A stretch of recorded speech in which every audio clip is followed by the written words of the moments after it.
জীবন শিক্ষার এভরি মোমেন্টে সবাইকে স্বাগত।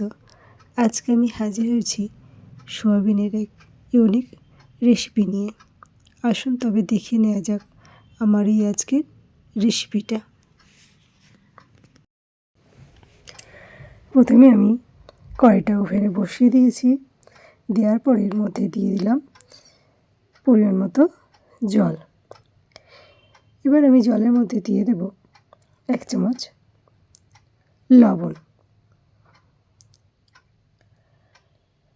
লবণটা দিয়ে দিলাম। এবার আমি জলটা একটু গরম করে নেব।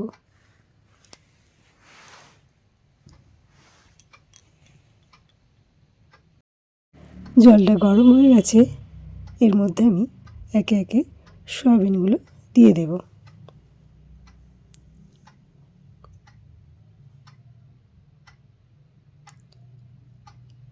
সয়াবিনগুলো দেওয়া হয়ে গেছে। এবার এটাকে আমি একটু ফুটিয়ে নেব যতক্ষণ না সয়াবিনগুলো নরম হয়ে যাচ্ছে।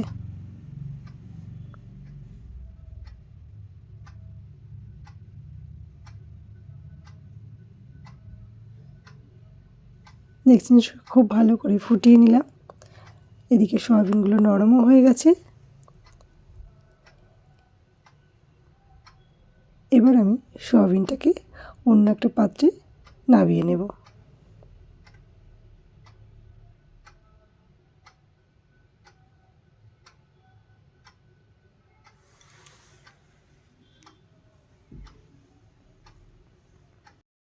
কড়াইটা আমি ধুয়ে ওভেনে বসিয়ে দিয়েছি।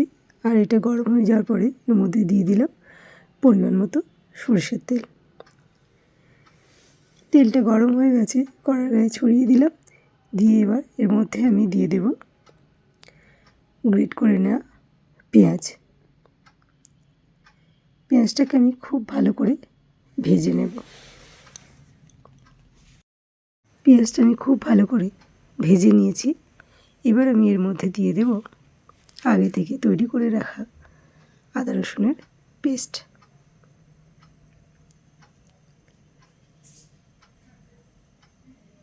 আদা রসুনের পেস্টটা আমি এর মধ্যে দিয়ে দিলাম।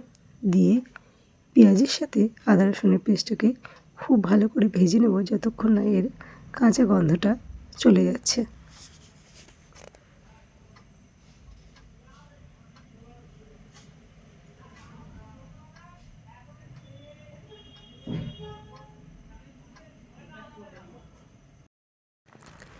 পেঁয়াজ আদা রসুন আমি খুব ভালো করে ভেজে নিয়েছি। এর কাঁচা গন্ধটাও চলে গেছে।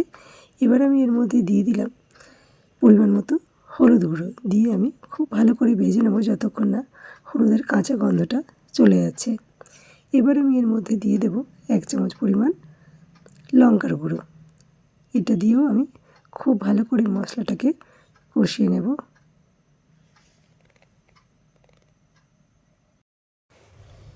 এবার আমি এর মধ্যে দিয়ে দিলাম পরিমাণ মতো ধনে গুঁড়ো। আর দিয়ে দেব পরিমাণ মতো জিরে গুঁড়ো। দিয়ে মশলাটাকে খুব ভালো করে কষিয়ে নেব। এবার আমি দিয়ে দিলাম টমেটো কুচি। দিয়ে এর মধ্যে একটু লবণ দিয়ে দেব। দিয়ে মশলাটাকে খুব ভালো করে কষিয়ে নেব।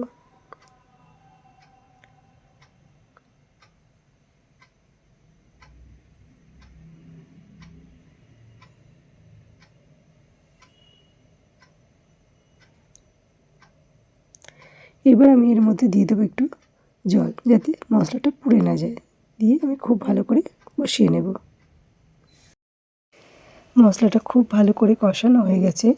এই মশলার মধ্যে আমি দিয়ে দেব সয়াবিন। এই সয়াবিনটা আমি আগে সিদ্ধ করে নিয়েছিলাম। নেওয়ার পরে সয়াবিনের মধ্যে যে এক্সট্রা জলটা ছিল সেটাও আমি বের করে দিয়েছি। দিয়ে এবার আমি খুব ভালো করে কষিয়ে নেব মশলা আর সয়াবিনটা। সয়াবিনটা খুব ভালো করে কষিয়ে নিয়েছি। আর এর থেকে দেখুন তেলও ছেড়ে দিয়েছে। এবার আমি এর মধ্যে দিয়ে দেব পরিমাণ মতো জল। এখানে আমি খুব বেশি জল আমি দেব না, যেহেতু এটা আমি গ্রেভিটা করব খুবই অল্প। জলটা দিয়ে সমস্ত কিছু ভালো করে নাড়িয়ে চাড়িয়ে মিশিয়ে দিলাম।